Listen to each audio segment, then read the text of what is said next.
Oi pessoal, bem-vindos a mais um Reflexões. No vídeo passado eu trouxe para vocês os motivos por que vocês devem estudar filosofia, a melhor forma de começar na filosofia para quem nunca leu um livro de filosofia. E agora eu vou trazer para vocês uma alegoria ou mito, chamado Mito da Caverna, que muitos de vocês que talvez nunca tenham lido ainda um livro de filosofia já conhecem. E a gente vai entender junto porque tanta gente conhece esse mito. Só que assim, além de eu descrever o mito, eu vou trazê-lo para os dias atuais, né? E eu vou tratá-lo como mitologia. Ou seja, como dizia Joseph Campbell, mais uma vez, mito, o que não existe, mas existe sempre.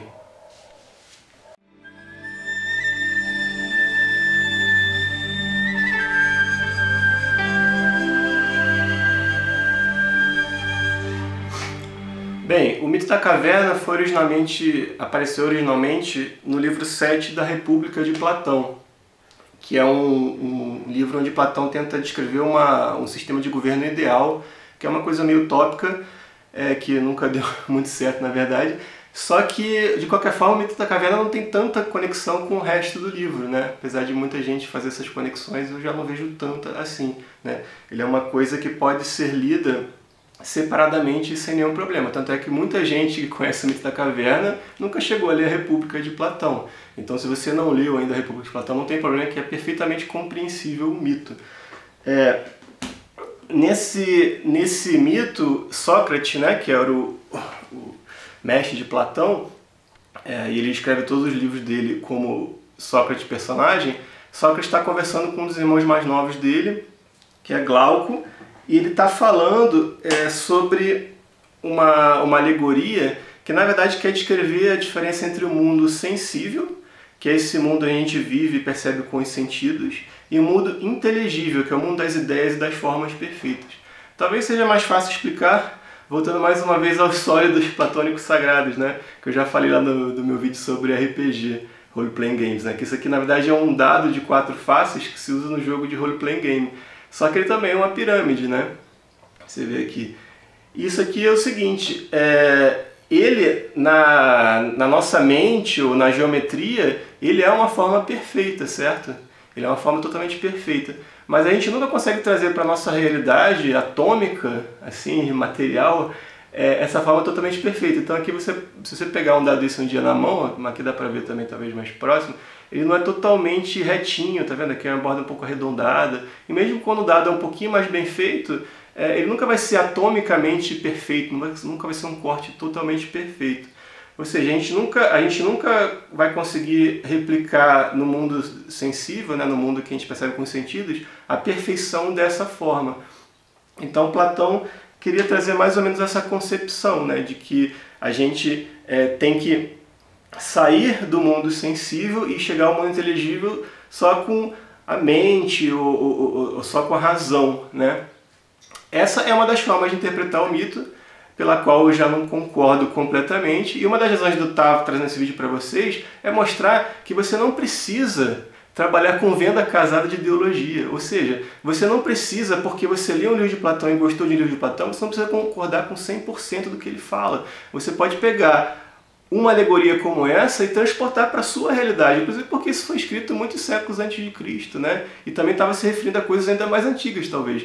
Então, hoje, no século XXI, a alegoria, o mito da caverna de Platão, ele pode servir para muitas outras coisas. Então, você não deve se prender ao que Platão falava. E eu até arrisco dizer que muita gente que gosta de Platão não acredita nesse mundo inteligível, das formas perfeitas, ideais que só existem, só podem ser concebidas pela mente. Acho que a gente hoje tem uma outra percepção sobre isso, ou outras percepções sobre o que pode ser isso, né? O que pode ser isso que está lá fora da caverna.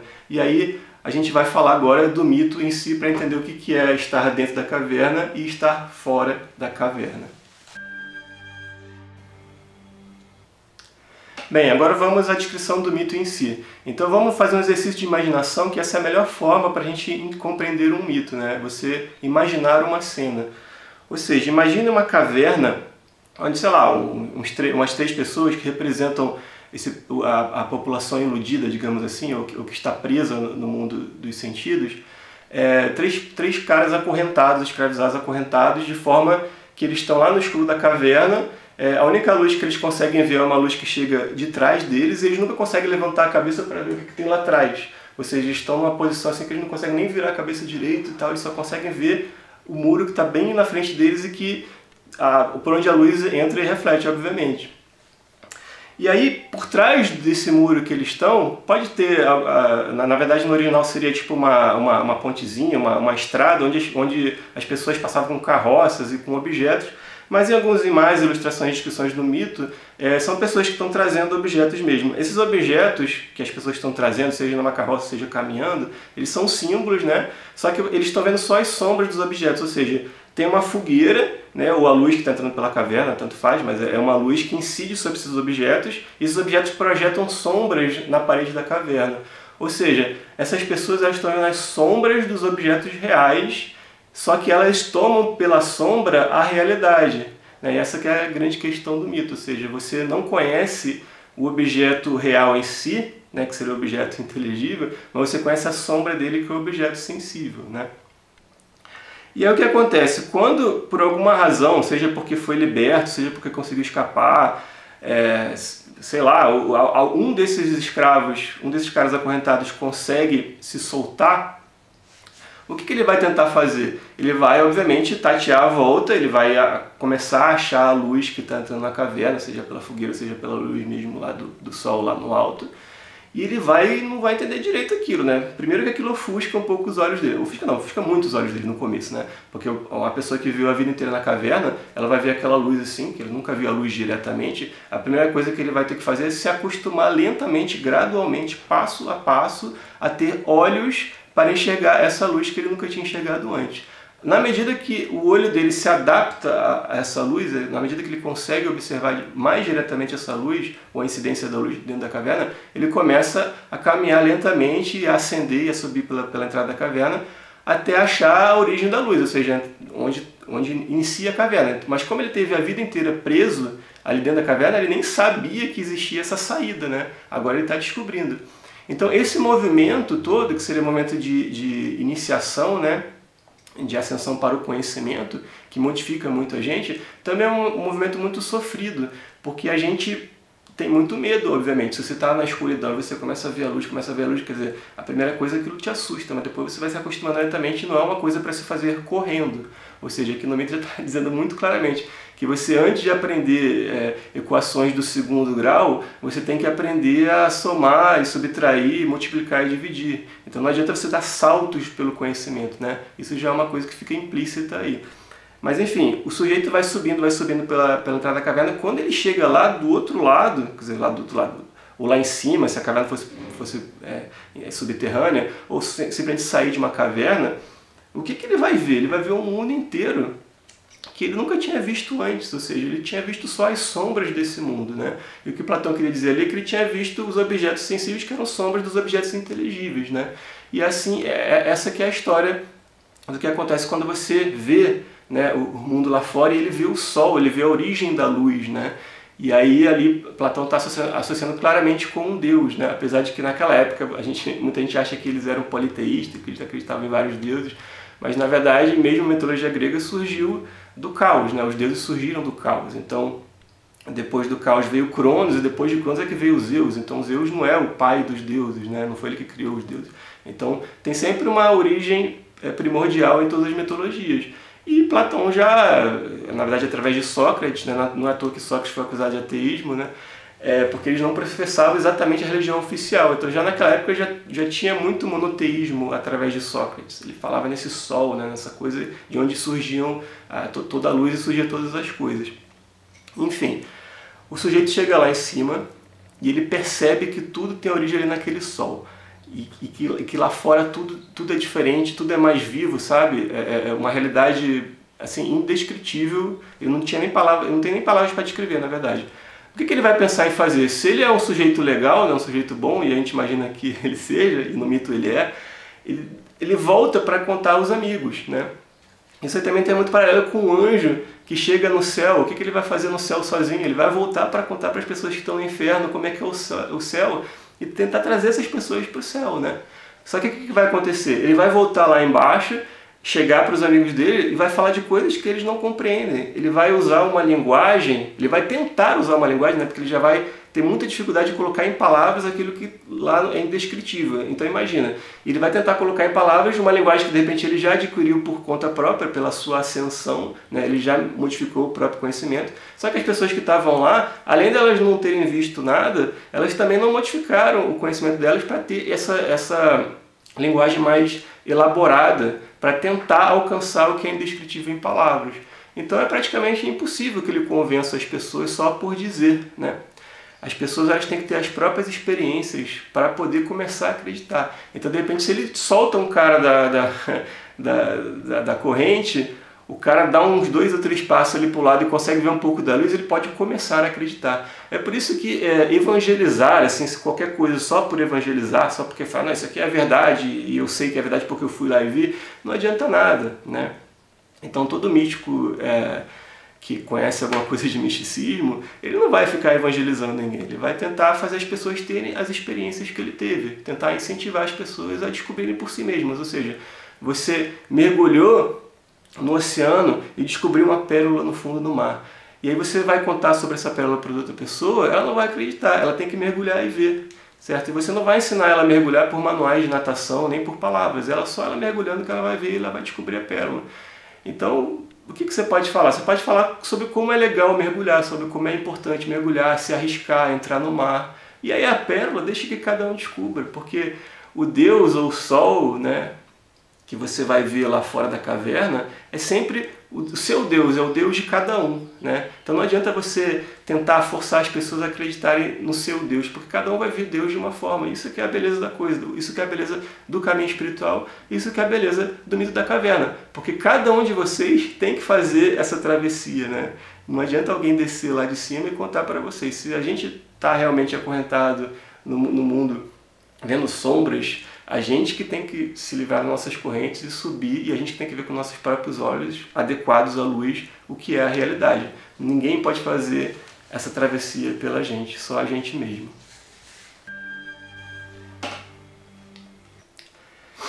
Então, eu vinha dizendo que esse mito foi interpretado de inúmeras formas ao longo do tempo, inclusive tem ateus, por exemplo, que não acreditam em Deus nenhum mesmo, né? Que eles já interpretaram esse mito de uma forma que você conhece a ciência e aí você sai da caverna e aí você vê como as coisas funcionam através da ciência e aí você se liberta dos dogmas religiosos. Quer dizer, cada um interpreta a sua forma, está correto, não tem problema nenhum, né? Se o cara não consegue ver uma coisa transcendente na natureza, quem sou eu para tentar convencer ele? É aquela história, espera que cada um tenha o seu tempo de mergulhar e descobrir a pérola por si mesmo. Só que assim, até mesmo através da ciência, como eu vinha falando lá de Carl Sagan no Cosmos, né, naquele meu vídeo sobre os 10 melhores livros sagrados, quer dizer, se você tem um pouco de espiritualidade, através da ciência, você conhecer como funcionam as coisas, aumenta a sua espiritualidade. Ou seja, se você já era espiritualista também e nunca leu um livro de divulgação científica, você vai ler Cosmos, não tem nenhuma razão para você diminuir a sua espiritualidade só porque o sujeito que escreveu o livro de repente não acredita em Deus. Na verdade, Sagan era agnóstico, inclusive, né? Nem acredita nem não acredita, não tinha como comprovar e se abstinha, ele era cético quanto a isso. Só que, mesmo que fosse o caso, o que ele está descrevendo ali é como as coisas funcionam na realidade, né? E ele fala, por exemplo, que nós somos poeira de estrelas. Realmente, isso é real. Quando você percebe através da divulgação científica, ou se você já é um cientista e sabe disso, estudou astronomia, você sabe que todos os elementos pesados do universo foram formados no núcleo das estrelas. Então, eles foram expelidos pelos sóis aí, que estão aí, bilhões e bilhões de sóis aí, eles expeliram esses elementos e eles que formaram a gente. A gente só existe por causa disso, a gente é feito de poeira estelar. A gente compartilha o nosso código genético com toda a vida na Terra, inclusive através do estudo dele, como eu falei naquele vídeo sobre racismo e ignorância, a gente sabe hoje que todo ser humano, todo Homo sapiens, ele é afrodescendente, porque a gente consegue traçar, através do código genético, as migrações todas e todas apontam para a África. A origem da humanidade é na África, a maior diversidade genética que tem no planeta é no continente africano. Ou seja, isso é incrível. A gente, através da ciência, a gente comprovou que existe só uma raça, que o racismo é a ignorância. A gente comprovou que a gente reparte A gente realmente é da família de todos os seres humanos na Terra, desde o micróbiozinho até o ser com consciência, o Homo sapiens, né? Que tudo foi uma evolução. E além disso, a gente reparte atomicamente a gente é da família dos átomos de todo o cosmos, de todo o universo. Então, quando a pessoa para para pensar sobre isso, ela fica assim, nossa, mas isso é maravilhoso, né? Você olhar o céu noturno e perceber que tudo aquilo é luz antiga que chega para a gente perceber, e que tudo aquilo formou a gente, que todas aquelas estrelas formaram a gente, né? Que a gente é filho delas. Isso é incrível. Só que não adianta você tentar forçar isso na cabeça de uma pessoa que não entende isso ainda. Você tem que incentivar ela a ler um pouco de divulgação científica. Vai lá, ler o Cosmos do Sagan, sabe? E vai aos pouquinhos, sabe? Porque assim, a gente tem que habituar a nossa visão gradualmente às coisas. E eu acho engraçado que depois que um espiritualista, sei lá, um cientista, consegue descobrir alguma coisa, ele quer forçar as outras pessoas a chegarem naquele ponto da noite para o dia. Você não chegou nesse ponto da noite para o dia. Por que você quer que as pessoas cheguem? Então o que eu tento fazer aqui é justamente isso, né? É tentar fazer as pessoas chegarem passo a passo aonde eu já cheguei. Não que eu tenha chegado em algum lugar muito assim, alto, né? Mas eu acho que eu consegui ver um pouco da luz que vem lá de fora da caverna. Também, outra questão desse mito da caverna é uma questão puramente mística mesmo, sabe? Porque uma das formas de interpretar é uma forma mística. Porque muita gente não lembra que Sócrates, apesar de ter tido uma vida normal, ele foi até soldado, lutou em guerras e tudo mais, ele tinha um aspecto muito místico, que ele ouvia um daimon pessoal, né, que era como se fosse um espírito conselheiro, né, que daimon naquela época não era demônio, né, daimon era como se fosse uma voz na cabeça, um espírito, um ser da natureza que está ali aconselhando ele. E ele seguia muito esse daimon, ao ponto de certas ocasiões ele ficar parado no lugar só meditando, sei lá o que, e em conversa com esse daimon, com essa inspiração. Acho que ele já chegou a ficar quase 24 horas parado, tem descrições sobre isso. Quer dizer, você pode até não acreditar que isso aconteceu, mas assim, tem várias descrições. Então, se você acredita que Sócrates existe, não tem por que não acreditar nisso. Por que você vai analisar que Sócrates foi só um filósofo e tal, e tudo que ele falou ali é realidade, mas só essa parte mística dele você ignora, sabe? Eu vejo muito isso na academia, né? Sobre isso eu recomendo muito um livro chamado Sócrates, o Feiticeiro. Eu vou deixar o link aqui embaixo, que fala muito sobre isso, sobre como Sócrates também era um xamã, né? E tem uma outra coisa interessante sobre essa questão mística, é que muita gente deve conhecer o filme Matrix, né? Com Keanu Reeves, que é uma associação muito direta ao mito da caverna. Só que é interessante porque no Matrix ele sai de um mundo digital, ou seja, uma simulação computacional, e cai no mundo analógico, que era o mundo real na realidade. Então ele estava servindo de bateria, de pilha para os robôs, né? Mas ele vivia ali uma ilusão no mundo digital. Só que no caso do mito da caverna é justamente o contrário. Aqui a gente está já no mundo analógico. E teoricamente esse mundo analógico, esse mundo seria o mundo sensível, o mundo das sombras, das ilusões, né? Só que quando você vai para um computador, num programa 3D vetorial, e você tenta replicar isso daqui, aí sim você consegue uma coisa muito perfeita, sabe? Sem falha e sem nada. Ou seja, no mundo digital isso aqui consegue ser perfeito. O que será que Sócrates diria disso, né? Será que ele diria que, poxa, então o que você faz num programa 3D tem a ver com o mundo inteligível, né? Com o mundo das ideias, porque ali realmente consegue replicar as coisas perfeitamente? Isso é difícil de dizer, mas não deixa de ser uma reflexão curiosa, né? Que a gente aqui, teoricamente, a gente está no mundo analógico e o mundo perfeito seria o mundo digital. É lógico que também isso aí é só uma metáfora, né? Inclusive, a gente não deve considerar que esse mundo é um mundo assim escuro e que a gente está aqui acorrentado. Não precisa ser tão dramático assim. Bem, gente, para finalizar aqui, é bom a gente lembrar que, como é um mito da caverna, a gente tem que lembrar, como o Joseph Campbell falava, que todos os mitos falavam sobre nós mesmos, né? Então, a gente pode pensar assim, todos os personagens do mito da caverna podem se referir a forças internas dentro da gente mesmo. Ou seja, a gente pode ter forças internas que estão acorrentadas, que nos acorrentam, podem ser aqueles pensamentos mais materialistas, de repente, ou mais egoístas. A gente pode ter pensamentos que vêm trazer os objetos que, através da luz, refletem as sombras e eles causam uma ilusão pra gente, mas também eles indicam que existe uma luz e de repente indicam que você pode sair dali onde você está e chegar onde está a luz. Então, de repente, esses são os pensamentos mais espirituais, assim, menos egoístas, mais amorosos, né? Então, tudo isso pode estar dentro da gente mesmo. E também o próprio mito, ele pode escrever todo o caminho que a gente faz, né? O caminho espiritual, né? De iniciação, assim, nesses mistérios todos. Então, a gente pode estar em vários pontos desse mito, né? Então, pode ter gente que está vendo esse vídeo que ainda se sente acorrentado, ainda não se sente no total domínio da sua vida, da sua liberdade, e tem gente que já está um pouco mais liberto e vê, poxa, não, realmente, agora eu entendo que eu posso pensar por mim mesmo, eu posso criar a minha própria realidade, eu posso ter um pouco mais de liberdade, né, dentro das possibilidades que a vida me dá, se eu me desprender desse apego ao material, né, se eu aceitar, de repente, ter um salário um pouco menor para fazer o que eu gosto, ou se eu consigo tirar um ano sabático para viajar e, sei lá, de repente conhecer a Índia ou a Grécia, ou sei lá o quê, uma coisa que eu sempre tive sonho de fazer, ou enfim, de passar mais tempo com meus filhos em casa, não se preocupar tanto só com a parte material, só com a parte do ganhar dinheiro, coisa que eu já falei aqui em outros vídeos. Porque, na verdade, o dinheiro que você tem nada mais é do que o seu tempo de vida, gasto para conseguir aquele dinheiro. Então, acho que uma boa parte da iniciação é você se desprender disso. E no final das contas, tem um provérbio zen que resume muito bem isso, que ele fala assim: antes da iluminação, corte madeira e carregue água. Após a iluminação, corte madeira e carregue água. Ou seja, o que eu tenho para dizer sobre o mito da caverna é que quando você descobre como as coisas realmente são, você não vai para um outro mundo, você continua nesse mundo. Esse mundo é maravilhoso. Como dizia Jesus no Evangelho de Tomé, o reino de Deus já está espalhado sobre a terra, mas os homens não veem. Ou seja, a gente não, de repente muita gente aqui não sabe que a gente compartilha os átomos com toda a criação, que a gente é feito de poeira de estrelas. Será que isso já não é maravilhoso o suficiente? Será que a gente tem que buscar uma coisa perfeita, inteligível?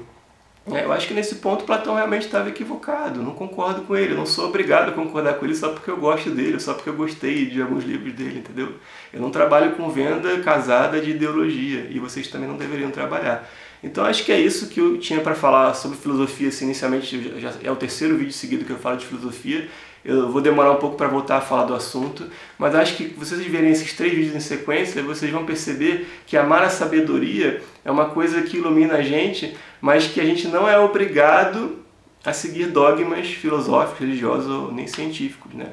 A gente pode estar nesse mundo, mudando nossa visão do mundo, passo a passo, e sem pressa, sabe?